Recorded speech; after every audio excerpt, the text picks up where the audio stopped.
Welcome to Calm Your Caveman, a podcast where we study the tools for anxiety mastery.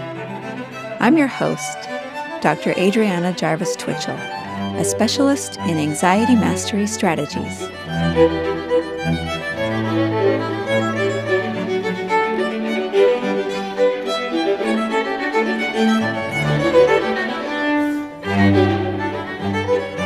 Hello, welcome to the podcast today. I'm going to walk you through coaching that I did with a particular client that I'll call Liz on her issue of people-pleasing. Have a listen in and see if it might help you with your people-pleasing issues. Liz was feeling really exhausted when she came to me for help because she felt like she was trying to constantly anticipate the emotions of the people around her and that it was her job to keep them happy. She felt like she was always trying to regulate the emotions of the people around her. She felt exhausted because to some extent she felt like her worth and her value was determined by other people's opinions and reactions. And so she felt like she was constantly having to control and cultivate and bolster other people's opinions of her and their feelings around her.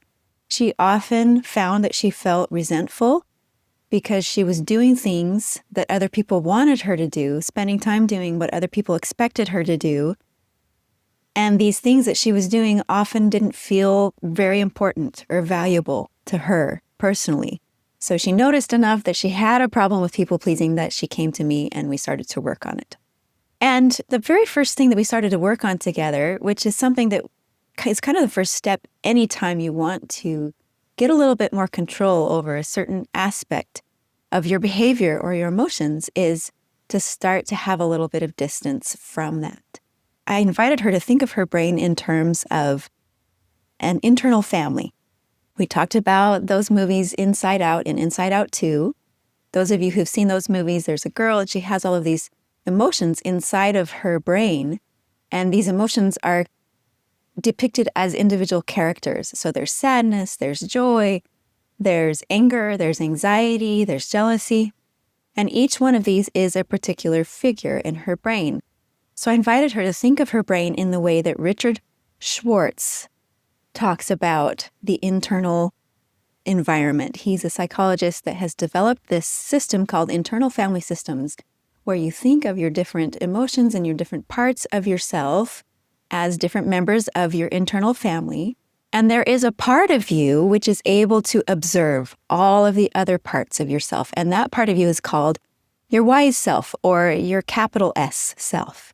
We started to try and work on strengthening her perspective of her wise self, her capital S self, and using her wise self to observe this people-pleasing part of herself. So the first step was we tried to give a name to her people-pleasing personality, to this part of her internal family. And she chose the name Lavinia.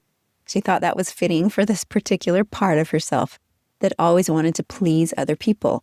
And we talked about how it's really important when we're talking about the internal family to never be at war with your parts, because all of your parts are trying to help you in some way. And it's nicely illustrated in those movies, Inside Out and Inside Out 2, right? Because we have all of these different emotions like sadness and anger and joy, and they all have a strength. They all have a time when it really helps to hear their input. And there are other times when it's not helpful to have them driving the control panel. And so the one that needs to decide who's driving when is the wise self. But we need to recognize that Lavinia was wanting to help Liz, my client. And we talked about how people-pleasing really stems from something really ancient. In hunter-gatherer times, we lived in small groups, and it was absolutely essential for us to be able to cohere in our groups, because people who were cast out of their groups had a much lower chance of survival. The groups helped with resource gathering. It helped people to hunt. It helped people to gather, especially when we're talking about women were really dependent on their groups, especially when they became pregnant, when they had infants. They couldn't be responsible for all of their food needs, all of their gathering. They really depended on the group. So we talked about how maybe even females have a little bit more of this tendency toward people-pleasing because of the dependence in ancient times on the group. But all of us were dependent on our group. And so people-pleasing is, in essence, something that all of us have an instinct to do on some level. And it's not a bad thing. It's something that helped us to survive. If we hadn't been able to be aware of what our group expected of us and how to please our group, then the human race would probably not have survived until this day. It was what helped us be able to cohere as a group and survive. So we talked about how Lavinia has these ancient roots and how she's trying to help Liz survive, how she's trying to help Liz be aware of what her social group expects of her and what her social group will like and how to please the people around her so that she can stay in her social group and survive. So it was helpful for Liz to start to be able to see her people-pleasing instincts from this angle. And when she started to see her people-pleasing come up, then she could start to look at it from this ancient priming that she has. We also talked about how although people-pleasing has its dangers, which she was experiencing at the moment and which was why she came to me for help, that at the same time, people-pleasing reflects a certain talent.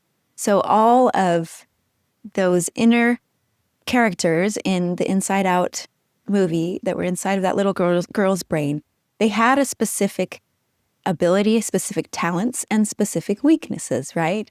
And specific times when sadness, for example, was really appropriate and helped Riley, the little girl, to adapt. So how is it that Lavinia, the people pleaser, has a talent? Well, it's not bad to be aware of how other people feel. And some people are better at reading what's appropriate to the group than others. It can be a real superpower to be able to read people's nonverbal cues and understand what people want a lot of the time. So it's not, in essence, all bad. We don't need to be totally at war with Lavinia.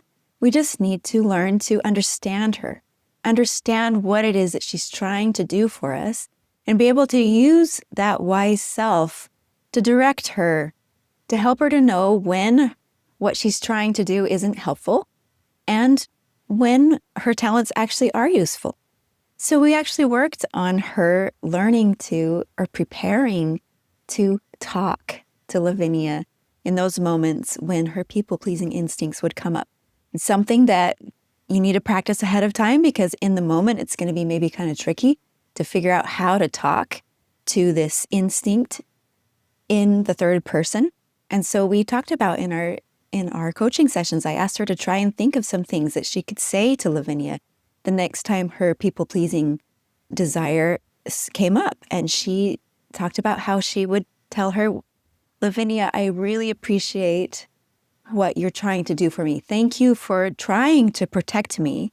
I realize that you think that I'm going to die if I don't please these people around me.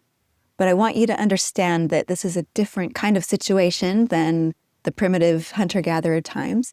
And I'm not actually in mortal danger if these people don't love me. And I don't need your particular talent at this moment.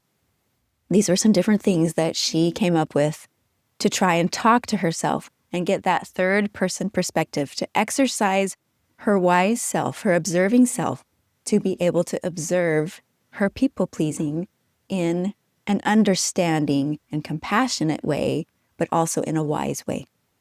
So the next step, once we worked on for a while her being able to observe and step back and see her people-pleasing from a little bit of a distance, was to understand how to act at that point.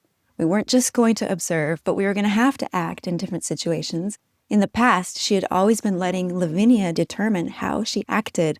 So when people wanted her to do something, she would just felt obligated to do it.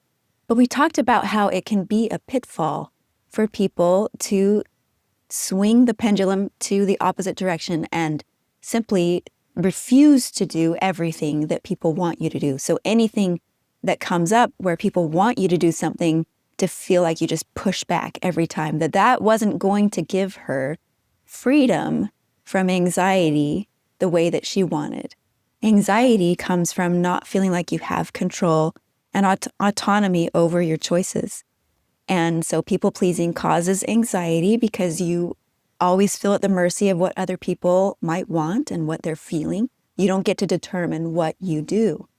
But reacting to people-pleasing and just pushing back at everything that people want you to do is also not going to help with anxiety, because when you're reacting, you are also letting other people decide what you want to do. So in Liz's case, for example, if somebody wanted her to babysit for her, her reactionary instinct would be to push back and simply say no. But in this scenario, she's still letting other people decide what she's going to do. Whatever people want her to do, she's going to do the opposite. And so she's still determining her behavior by what other people want to do. So we talked about how real freedom from anxiety and feeling confident is going to come from her having more autonomy. And so we talked about how her job was to reconnect with what was actually important to her. And what's hard for people who are people pleasers, and I too have gone through this journey, is that we don't know what it is that we value, because we have always determined what we do based on what other people want us to do. We don't actually know consciously what it is that we value. But remember, you do have values. Those values are what are determining your emotions. And so if you're feeling resentful some of the time and you're feeling anxious, it's because your brain is using internal values to assess the situation around you. So it's just a matter of uncovering what it is that is most important to you. So of course, Lavinia, her value was to please other people so that she could survive. But were other parts of Liz, and we talked about focusing on the values of her wise self. So let me tell you about a specific issue that Liz was dealing with so that you can see better how to put these next steps into practice. So Liz was part of a church. She was a member of a church. And one of her issues with people-pleasing was that she felt like she didn't have autonomy in her church organization. She felt like anything that anybody ever asked her to do or ever expected her to do, she had to do it because they expected it of her. And so what we wanted to do was to figure out what her wise self actually wanted. We already knew that Lavinia wanted her to do everything that her church asked her to do, because her church was this particular part of her social group, and Lavinia felt that it was essential for her to be in harmony and in good graces with her social group. But we talked about how it's really important for her to understand that she has other parts with other values, and her wise self has other values. And so we introduced the questions that we've talked about on this podcast several times that help you to distill what it is that is most important to you long term. I asked Liz, if you only had 3 years left to live, you knew that you had a diagnosis today, they gave you 3 years to live, how would you want to behave in relation to what your church is asking of you right now? And I gave her several different questions she could kind of play with. I asked her also to think of herself, imagine herself at 70 years old, looking back on this time right now, and how she would want to have behaved. These questions really helped Liz to ask herself, what will matter to me long term? So she spent a lot of time writing about that and journaling about it, and we discussed it. And she realized that she would still want to be part of this church, that it would still be important to her if she were going to die in 3 years. She knew that. She would still want to be part of this church, but that she wanted to feel permission to balance all the different parts of her life, all of her different responsibilities, her responsibilities to her family, her responsibilities to her physical health, her responsibilities to her mental health. And she wanted to be able to weigh both what the church was asking of her and what her family needed and what she needed, and be able to use her own wisdom to decide how to distribute all her resources among these different needs and how to use her time and energy most wisely. So when she realized that that was what she wanted, that she wanted to feel permission to go out and go on a run when she needed to exercise instead of doing this particular activity that the church wanted her to be in charge of, or she wanted to feel permission to spend a special time with one of her children on a weekend instead of doing a particular thing that the church was asking her to do, that she wanted to be able to say no when one of these other responsibilities felt like it really needed attention. Then she started to all of a sudden feel a confidence to be able to say deep down, yes, I'm making the right decision. Even though this person wants me to do this from the church, I can say no because my wise self knows that this will be most important to me long term. So she learned to be able to step back and observe, to be able to be conscious of various different parts of herself and various different simultaneous emotions in herself, and also to be able to be more aware of what was most important to her long term. She got to the point where when she was asked to do something by her church that Lavinia would have automatically said yes to, she went through a process where she determined if it was actually in concert with her values, if this was really going to be the way that she would want to use her time, if she only had a year left, if she only had 3 years left, or if she's looking back on it from age 70. And when she determined that this particular thing that was being asked of her was according to her values, then any sacrifice that was involved in doing it did not create resentment on her part because she felt autonomous. She felt that this was something that she wanted to do for intrinsic reasons, not for extrinsic reasons, right? Extrinsic reasons are those external things that we don't control, the outcomes, the way that people feel about us. When we're always trying to control those extrinsic things, that's when we feel anxiety because we can't control them. But she focused on what she wanted to do for intrinsic reasons. And so when she was acting according to her values, then it didn't matter if it ended up being something really difficult or involved a lot of sacrifice, because it was something that was satisfying to her. When she was asked to do something that was not according to her values, she felt that she was able to say no because she knew that something else was more important to her, that it was important for her to use that same time that she would have to use for that particular activity. It was important for her to use that time doing something more important to her. So basically the overview is that she was able to take back autonomy in her choices and in her values and do things that were important to her. And so she didn't feel controlled or determined by other people's feelings. She was able to tolerate a little bit of discomfort when other people weren't pleased with her. And she noticed that people that were close to her in her church started to really appreciate more who she was because she was being more authentic about herself. And she was still able to give in the ways that she wanted to give and connect with people in that way.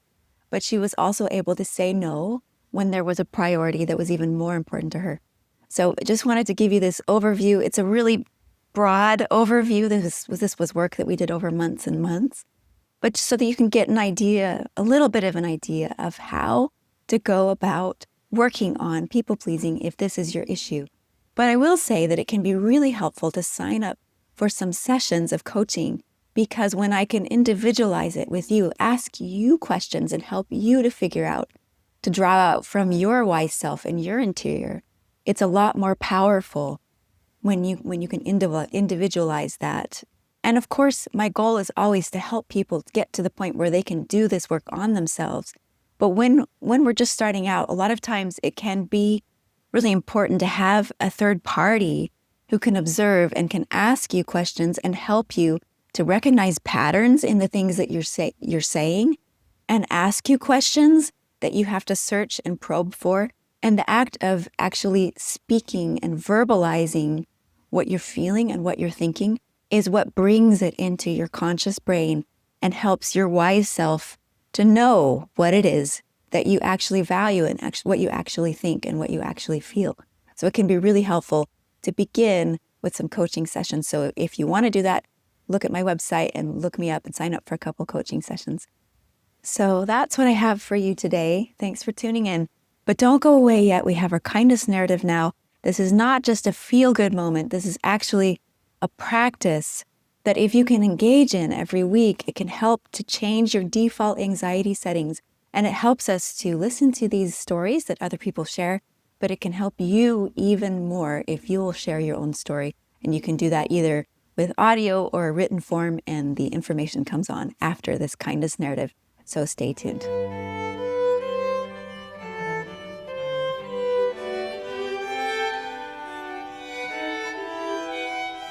When I was in graduate school, I was studying choral conducting, and this is a culmination of many experiences with my professor.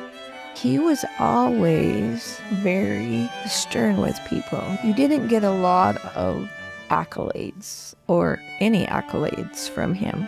And I sometimes thought, this person needs to be kinder to people. He needs to be nicer to people. As we went along and as I learned more about him, I realized that he didn't feel like it was his job to tell you how good you were. It was his job to help you be better. As I got to know him, I realized what a fabulous mentor he was. In the beginning, we were always kind of a little bit at odds. I get along with people, and yet I was always at odds with this person. We never seemed to get along. But the more I got to know him and the more I realized that his whole focus was on helping you be better. And perhaps he could have done it in more diplomatic ways. But I think his straightforwardness and his courage in seeing what you needed to change was the important thing.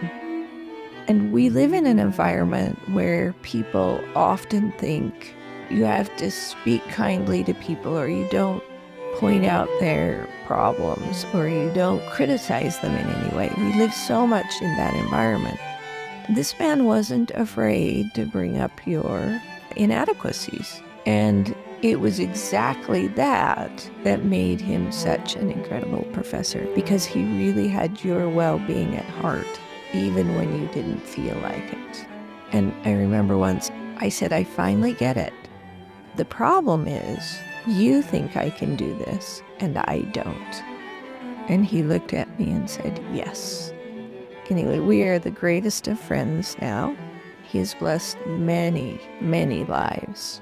But it didn't come in the way you would have expected by somebody just being nice. And I thought a lot about that and thought, really the greatest gift, the greatest kindness we can give someone is by giving them what they need, not what they want.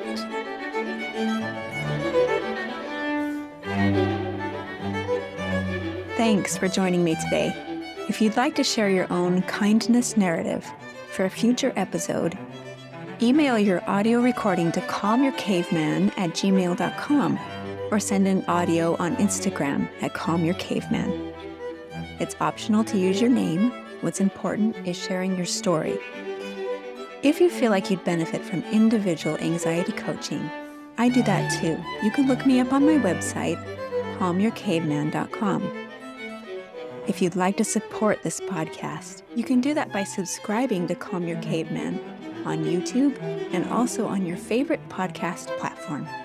And if you want to help other people find this podcast, leaving a good review on Apple Podcasts or Spotify really helps. Thanks, and see you next time.